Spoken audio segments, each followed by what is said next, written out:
We are here at a monumental moment in another fishing show history.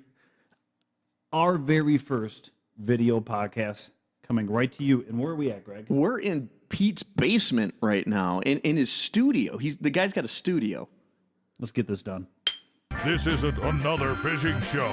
This is another fishing show. Well, this really is a big deal because I've always loved radio. In fact, my major in college was broadcasting because I liked film, I liked video, but I also liked radio. So it was like a big umbrella. So for us to finally be doing like a radio broadcast, I mean, it's called podcasting, but it's basically a radio broadcast. We have microphones. Yeah, we have microphones, and I think we kind of sound like radio people, right? A little bit. Yeah. So I'm excited because podcasting, just in general, to me, is you can get to know, some of the best podcasts that I listen to. It's like you really get a sense of like who people are. You know, it's like I like conversational podcasts. Absolutely. And I think this is a great way for us to connect with you guys sort of on a different level. So when you're watching us on our videos or watching us on our episodes and you kind of think those guys are jerks, well, this is a great way to verify that we actually are jerks. And this kind of breaks down that, invisible wall. Absolutely. We are, I mean, we're kind of like just normal dudes, Yeah, excessively normal dudes. But just we have, we're lucky in the fact that we have like video equipment and audio equipment. He's a video guy. I'm an audio guy.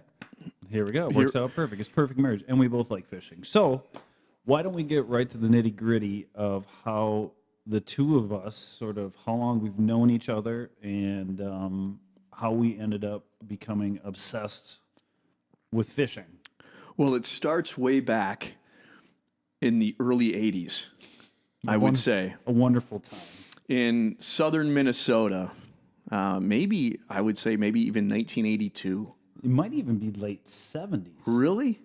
I was 7 years old in 1980. Okay.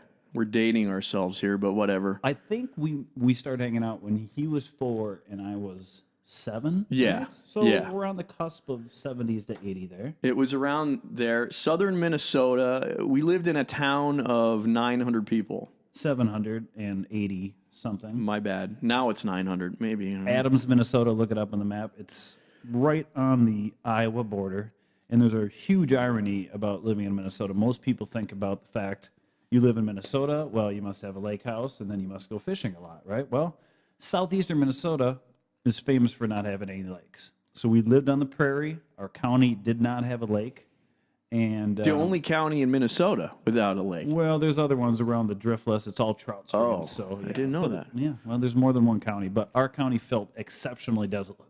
There was muddy creeks running through backfields, and there was the occasional pit, like a gravel pit or something we could maybe find fish at. But our first love really didn't start with actual fishing. It started with sort of critters in general, which I think leads us to the end of this story in a really good way because we don't have a specific type of fishing we're fans of. We have a fascination with critters. Yeah, absolutely. So we used to actually have a club called the Critter Crazy Pals. CCP. Yeah, the Critter Crazy Pals. So Pete came up with that title, and it was brilliant. It's stuck ever since. It's funny because I remember the first time that I actually caught a critter, and it was in the first house that you grew up in. It was in like your window well. The window well. Yeah. Yeah, and it was a toad. Right. And then I don't know, how memories are. I mean, we humans can do funny things with our memories, but I do remember like that toad, and that toad was like the catalyst for everything. Right. In fact, I think it was more than one toad maybe, but I remember we kept this poor, unfortunate toad in this window well for days at a time, like at least 2 or 3 days. I think we kept them there, kept checking on them. We're like, oh, do we take care of this? What do they eat? And it sort of led one thing after another. And like now we're figuring out how the animal kingdom works.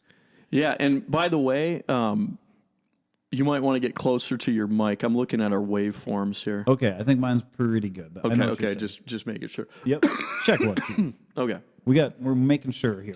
Everything's new to us, so And I had pneumonia, so I might cough a little bit during this podcast, so I apologize. a lot. That frog, that toad, not a frog, excuse me, that's a toad, Right. way different than a frog, but that toad was like kind of what I think was the seed of just falling in love with trying to catch every conceivable animal that we could. And we would catch snakes, we would catch salamanders, we would catch turtles.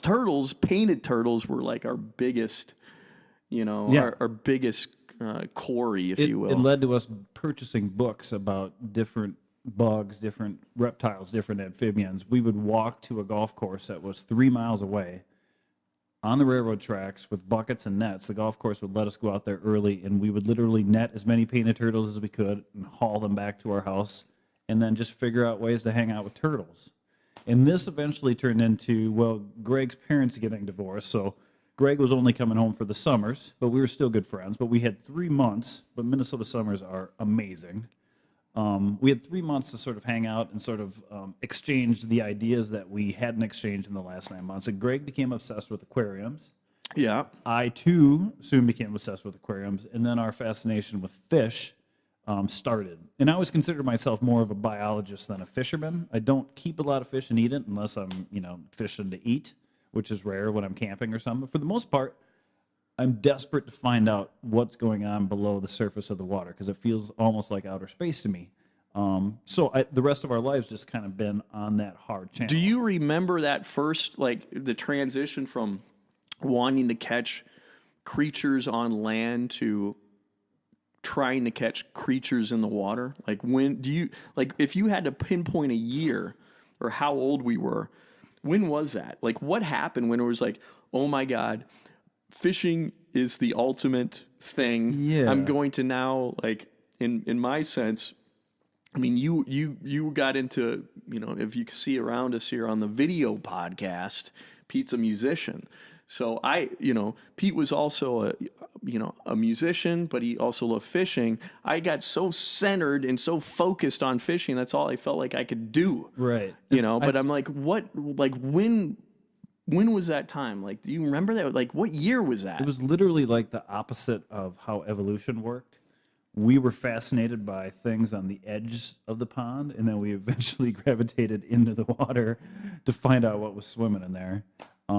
I don't remember the age. I remember you were in California at the time. I kind of got obsessed with fishing a little bit, and you were telling me about it. And I was kind of, is that how it happened? Interesting. I guess. I always had a grandpa that fished. He was always an obsessed sort of fisherman, and I always had that going for me. And I lived in trout country, not any lakes, but great trout fishing. Didn't know how to do it at the time, so it was like extensively frustrating. And part of our earliest, best fishing memories were at this little pond outside of town, Philly, who was a distant relative. That's correct, yeah. And now it's just sort of a mud pond. It filled in, but a guy outside of town like dug out this pond and he filled it full of sunfish and bullheads, and it kind of became our Shangri-La of this is awesome. And we started to figure out how to fish. We eventually moved that to the trout streams in southeast Minnesota, also known as the driftless. And we weren't always most fascinated by the trout we would catch. We'd literally be a hook, a split shot, and a worm, and still fish that way. But we seemed to enjoy the suckers more than we did the trout. Yeah, Remember that first time we caught a hog-nosed sucker? We thought it was the most, hog sucker. Yeah. Hog sucker. We thought it was the most fascinating thing I'd ever seen in the water because this looks like a tropical, like a plecostomus. Go ahead and Google that. An aquarium fish almost. Like, why? This is just swimming around in these crystal clear waters, with these trout. So we just became fascinated with everything that we could possibly catch while fishing. Yeah, absolutely. And, and it's just a wonderful friendship just blossomed Just from like it, that. I mean, but it was already strengthened by a love of trying to catch every creature we could possibly catch. And so that's kind of, yeah, absolutely. We love to try to learn as much as we could about anything that we could catch. We actually, my poor mother, bless her, had our own zoo that we would charge admission for. Neighborhood kids come over to my house. We had a chipmunk that escaped in an unfortunate manner. We had the snake. Our most favorite snake was named Fang. Yeah, that's right. Yeah, he would eat frogs like a we madman. fed him like 20 frogs one time. Yeah, just let him. He was obese, and we had a spotted salamander. The painted turtles, obviously. We caught one snapper one time. He didn't last very long, but he was in rough shape. Tiger salamander we caught. Oh, right. Yeah. But we did catch one snapper, but he was in such bad shape. Yeah, he was in terrible shape. He had leeches all over him. It was And sad. Greg, he pet him on the head when nobody was looking. Just to Yeah, show I how- actually did. I would pet this snapping turtle on the top of the head. You can tell I was a sick daredevil. This was a sick That was like turtle. a young Steve Irwin. You're just waiting for your moment. It's amazing I'm still around. Indeed. So, and that was, we only fished for what was available to us. Bullheads, sunnies, catfish, I guess, when we got down to St. Ansgar. Yeah, yeah. A driver's Iowa. license, yeah. When I got a driver's license, I'm 3 years older than Greg. Right.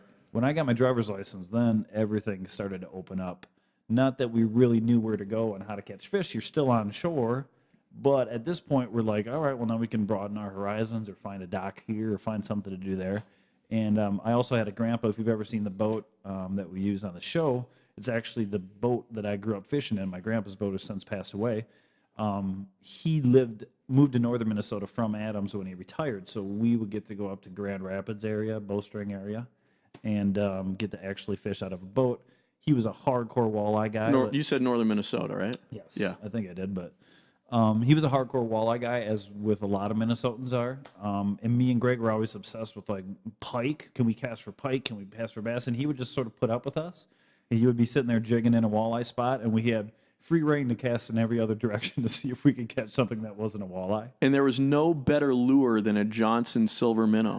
You could throw it for 300 yards. And what's amazing about that lure is that it's actually, to this day, it has a hell of an action to It's it. brilliant. It's brilliant. And it's super weedless, and yet no one hardly throws that When thing. I go to the Boundary Waters, I do not canoe without a Johnson minnow hanging out the back of the canoe because Yeah. it never gets hung up. It's actually such an underrated lure. And when we were stuck in a boat, you could cast those things literally 40 or 50 Yeah. yards, and then you could cover bullets, a lot man. of range with my poor grandfather just sitting there trying to, catch a walleye under the boat. But he was fishing because he needed to eat. He grew up without much food, so that was important to him.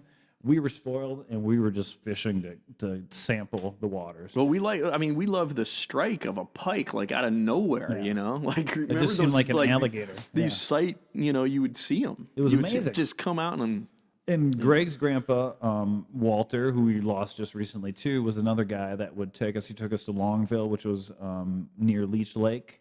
And In it was northern actually, Minnesota, Yeah, yeah. it was actually attached to Leech Lake, the lake around. I don't remember what right. it was. Yeah. A cabin where we could go catch. I caught my biggest pike. It was my biggest fish for a long time out of that boat. I just remember it was like the craziest thing in the world hauling in this. God knows even know how big it was anymore. I don't know, 30-inch pike or something. Or Yeah, I who have knows? no idea. As a kid, you think it's 40 Oh, pounds. Yeah, I thought this is like I can retire as the best fisherman in the world, and those trips would just burn in our memories. yeah. Like we need to figure out a way to get back to this. Yeah. And I still get that feeling when I push off of shore with my boat. Yeah. And it usually ends with a frustrating 1 or 2 fish day and not the fish I was targeting. But for the most part, I still get that buzz going of this. The potential of the day ahead of me is still the greatest thing in the world. It's what my wife says is that when I'm on the water, I am the most optimistic person that she's ever experienced. But you drive her nuts at the same time. But I get off the water. That's a different situation. I'm like more of a cynic. I get on the water. I think every cast is going to be a That's big true. fish. That's true. I've never noticed that. I'm way. I mean, you watch some of our past shows. I'm talking. Oh, we're going to catch a 12-pound walleye. Yeah, Nonsense like that. Every prediction is 500% past reality. Every single prediction. Yeah. Like, oh my God. So what should we set for our fish count today? All right. Let's set a goal for 15 largemouth bass over 4 pounds a day. Just no way we're going to reach whatever goal you've ever. I don't know if it's ever happened.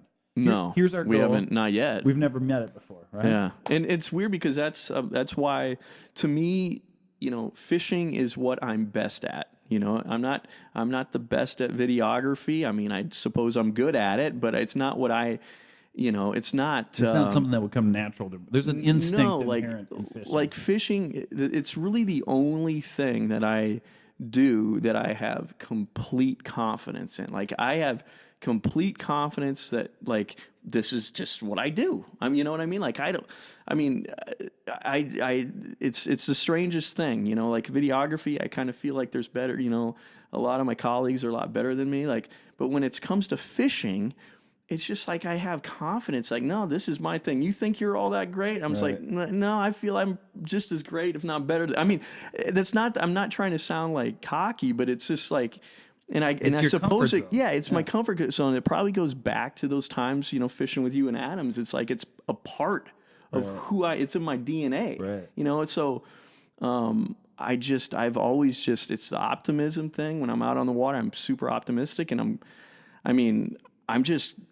it's not that I think I'm going to go out there and just catch a ton of fish, but as far as I just feel like I know what I'm doing. Like, when I got a rod in my hand, it's like, well, there's so this many is factors. it. This feels right. You're trying to get on the fish. You got to make sure your gear is right. You got to make sure you have the right lures. You got to make sure you have that understanding of a presentation of a lure, and everything's sort of acquired over time, but it's always about time on the water, catching fish and learning how to do that. The biggest thing I'm telling you, and I've done, you know what I just realized too, is that this camera, for the video podcast, you're not going to understand this if you're listening to the audio, but the video podcast, I got a camera on me here, the ISO, the isolated camera. I lost a tooth in the fall, and this camera's like totally like picking up this missing tooth. So we're just gonna. It's fine. We just did some interviews for a show. Was that yesterday? 2 days ago? Yeah. And we spent a lot of time keeping that side of his face out. Yeah. Of the Now shot. I just completely. Now it's like we're really trying to emphasize. Hey, this dude lost a tooth. But and you were saying time on the water is king. Yeah, time on exactly. It's, you know, obviously we've been fishing all our life, but also for me, what I do for a living is, you know, I'm a video producer, video production, editing, that stuff.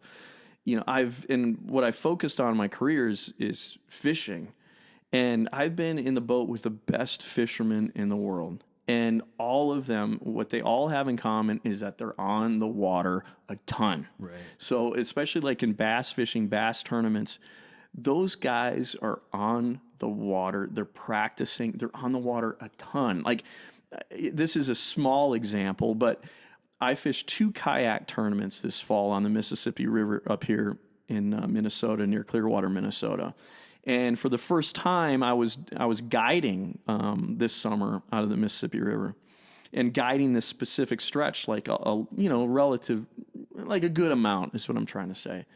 And I got to know this stretch really well. So fishing those tournaments, then it was like I knew that stretch really well. I kind of you kind of get to know what the fish are doing.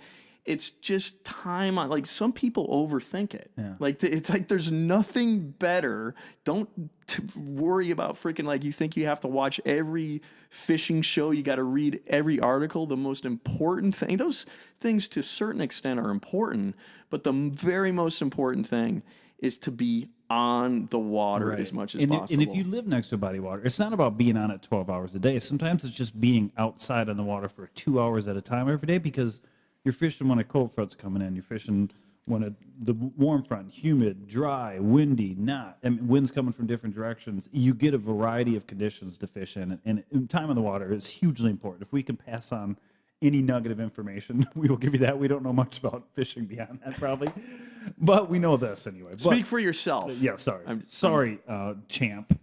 So I've never won a tournament. That's me, by the way. That's not Denny Brower on the Wheaties box there. Right there. That's anyway.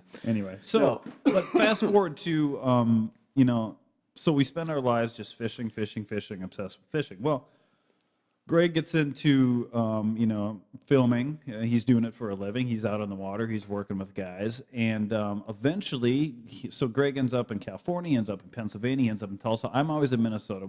I go to college. I moved down to Dallas. We don't see each other a lot for 4, 5, 6 maybe years. We saw each other in Dallas. I was playing music in Dallas, and he was working for Bass Pro Shops at the time. And then moved to Tulsa. I went and visited him a couple times in Tulsa, working for a different company down there, same kind of job.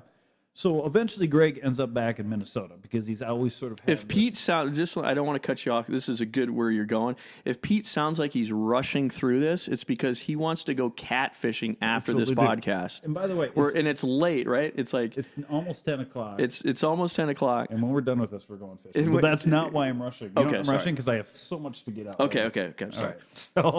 right. So Greg is in Tulsa. I'm just speeding through the boring parts anyway, but so he eventually ends up back in Minnesota because Greg and You're talking about my career. you could probably explain this better than me, but you always had it in your mind that like Minnesota summertime was kind of the perfect place to be. Like you're always like, that's it. No matter where you were in the country, you were always like, how can I figure out a way to get back to that home base? And you had family here, but not your dad was here, but not your mom. Yeah. So I mean, kind of talk What about what it was is, and honestly, and this might sound a little corny. I don't mean it to be, but a lot of it has to do with you. Like, I mean, honest to God, the summers fishing with this guy and catching critters and Really, it's Minnesota it's like summers were like it doesn't need like growing up fishing with this guy. It was this. I don't mean this to sound corny, but it was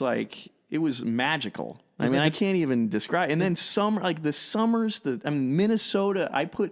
Minnesota was like a magical place to me. Growing up, I was in California. I was like, forget California. I want to be in Minnesota. San Francisco, San Diego, whole different world. So, when I had an opportunity to go freelance and move, I took it, and I moved back to Minnesota, and I told Pete. I remember this. I think I called you on the phone, and you're like, "Dude, that's the best news I've heard in a long time." It was crazy because really, like, our childhoods were like Norman Rockwell summers. It was like, it was hard to explain, like how I would just get up every day and I'd be like, having plans was an abomination. Just like, I'm going to figure out what I'm going to do today. It's going to be outside. I'm going to have my bike with a fishing rod on it, and we're just going to see what we can catch today. So, and it's interesting because you think there's probably a lot of people that would look at how we grew up, and I think there's people even friends of ours that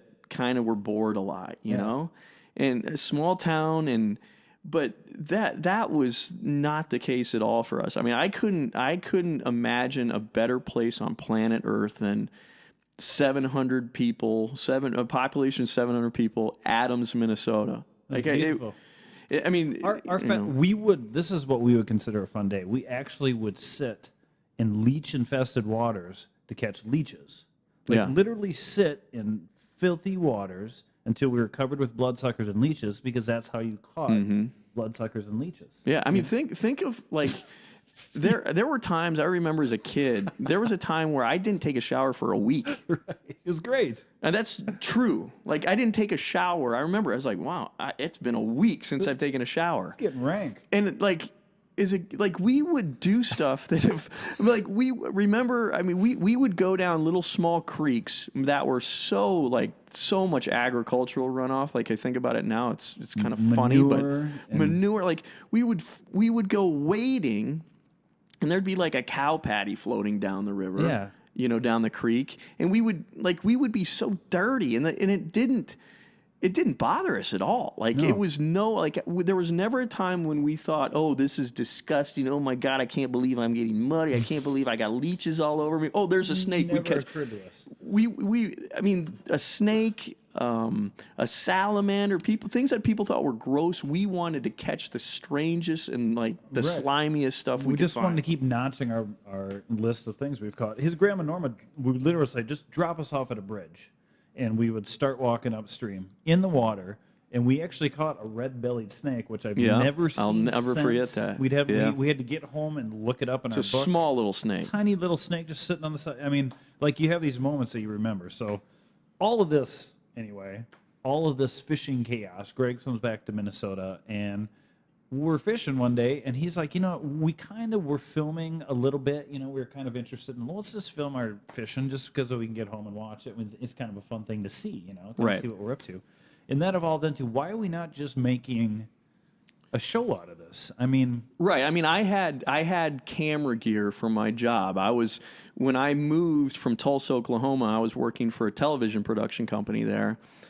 I decided to go freelance, and I moved up to Minnesota. When I went freelance, I got my own gear. I got my own video equipment. So not only did I have cameras, but I also had editing gear.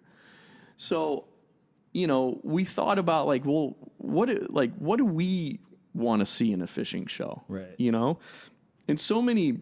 I've always been like, one of my favorite shows growing up is going to be funny to say it now, but was The Real World. You remember that on MTV? Yeah.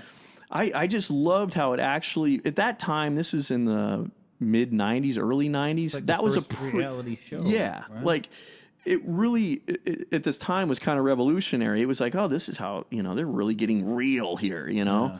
And that kind of spawned other, a lot of other reality shows, but I always liked that documentary kind of feel and just the cutting through the BS.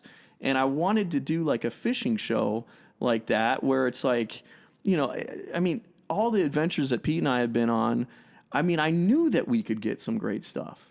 I knew that like it's playing in our heads. Yeah. It's like, how do we get that out there? So it's like show, fishing is such, it's so much more than just being out on the lake. That's a great, obviously that's a huge aspect of it. We love, the feel of, a strike or bite, whatever.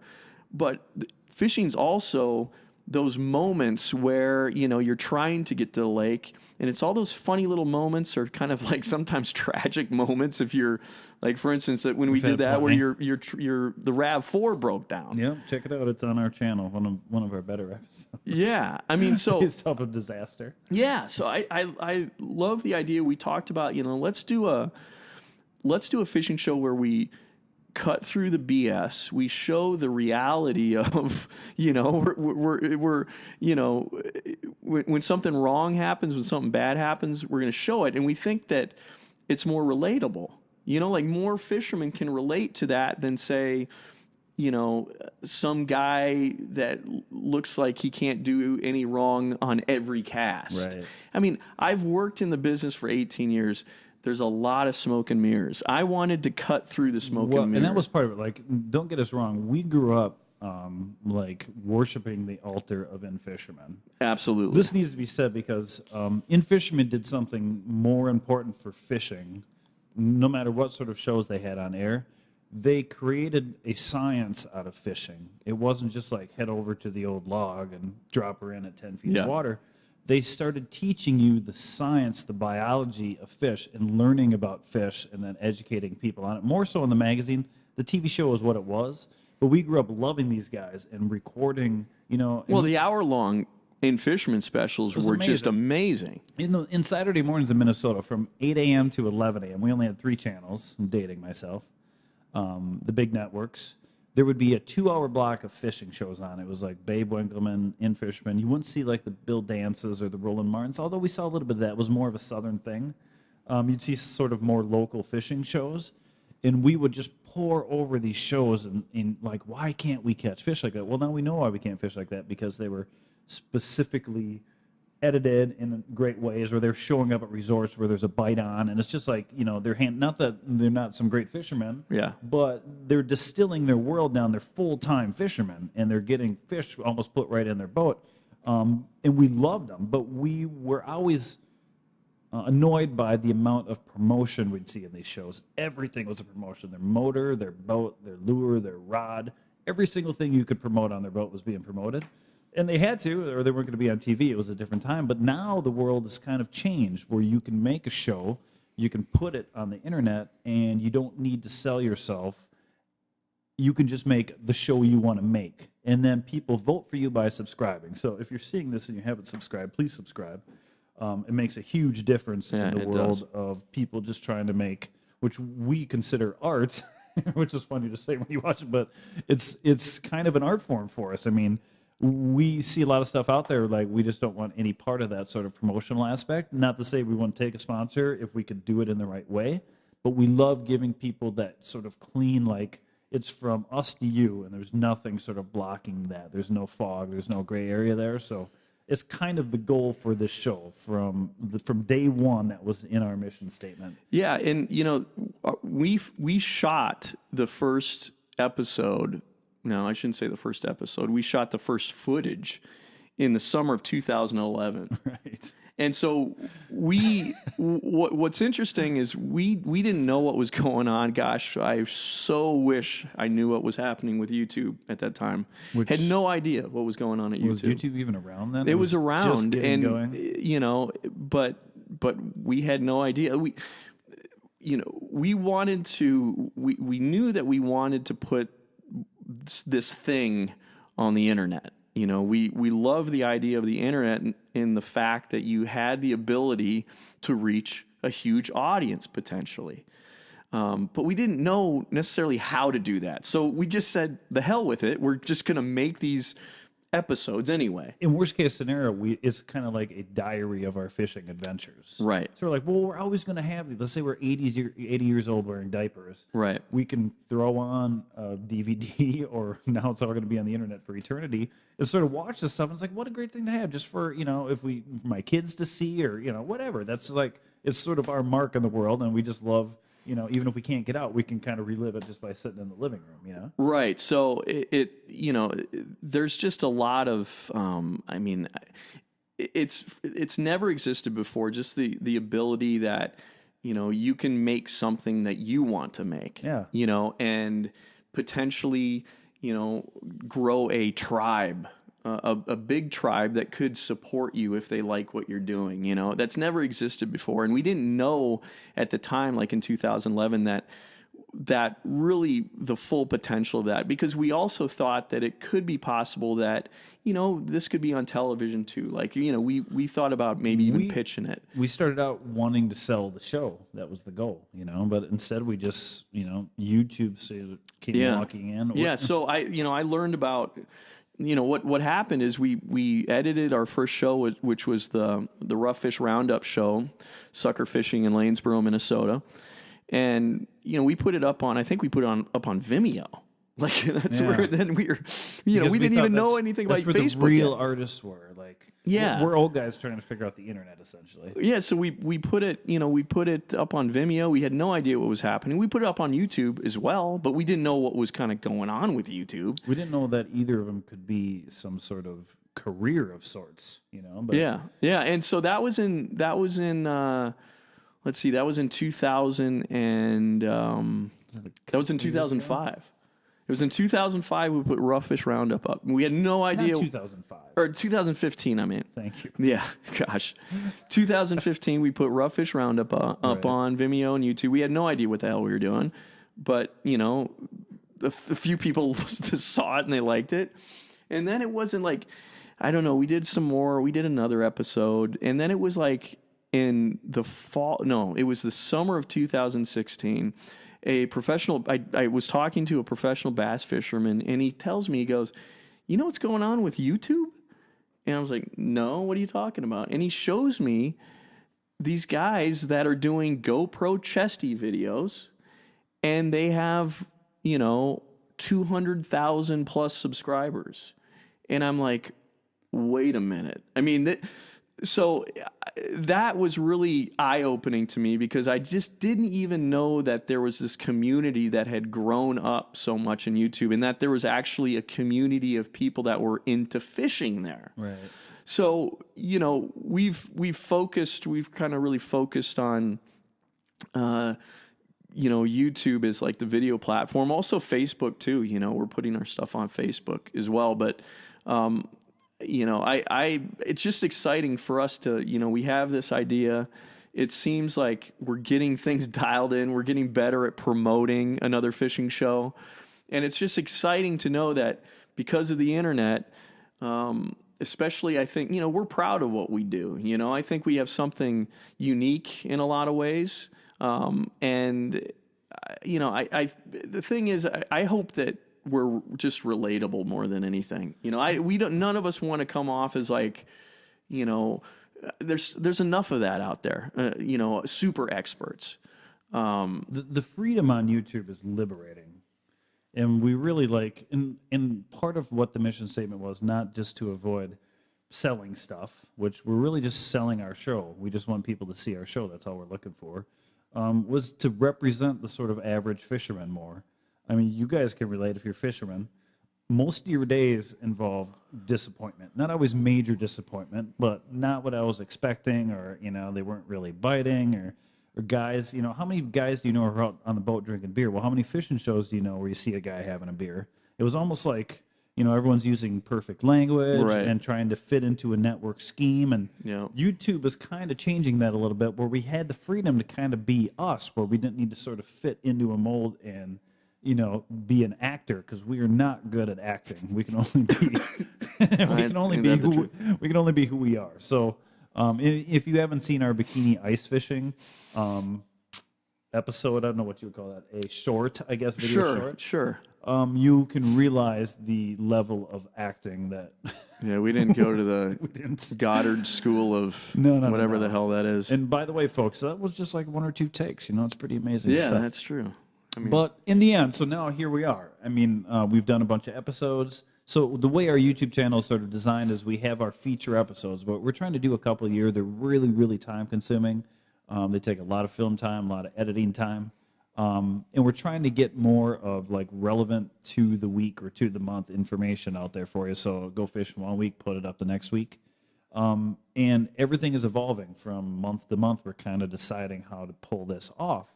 So the podcast was kind of the latest evolution of that. Like, well, let's, talk directly to people. We'd love to be able to take phone calls. We'd love to do this live sometime. We are just kind of feeling it out and seeing if we can get all the nuts and bolts sort of working and, snap all this together. yeah, the exciting part is I feel like we've gotten to a point where things are coalescing. We had an idea what we wanted to do. I mean, we had a good idea, but how to get it to people, how to get that idea for people to see. We're not good promoters, but I feel like we have a better grasp now how to promote ourselves better on social media, and it's exciting because now I feel like okay, we've reached a point where I feel like I have I don't know, Facebook, just for instance, I've learned, like, if you make a square video, instead of a regular 16:9 video, there's little tricks or whatever. I just feel like we're getting things dialed in more. Our audience is growing. It's just it's exciting, and that's the beauty of the internet. You can grow your own audience. Yeah, we're networking with other people that do similar kinds of shows, and Northwoods Angling. Northwoods have been great to us. They've teach us how to fish as well. Yeah, absolutely. Video stuff. All those guys are amazing, but not even guys we met in person. Just people you meet online that have the same sort of goals as you. So so here we are, and we hope that you guys will subscribe to our channel and watch what you can, and we're going to keep getting some podcasts up here. And I'm not trying to rush us out of here, but it sounds like he's trying to rush us out of here. I'm just trying to get a wrap here. So we are actually he is rushing tonight, and we've been on for 38 minutes. See, I'm telling you, these podcasts, man, you can talk, dude. I was trying to tell him.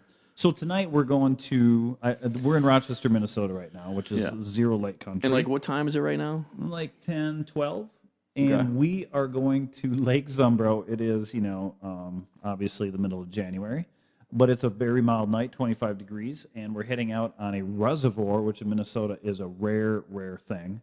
And we're going to be fishing catfish through the ice. That's right. Channel catfish through the ice. This particular reservoir, I don't think we should talk about it. Did you say it already? I did. Okay, then Lake Zumbro.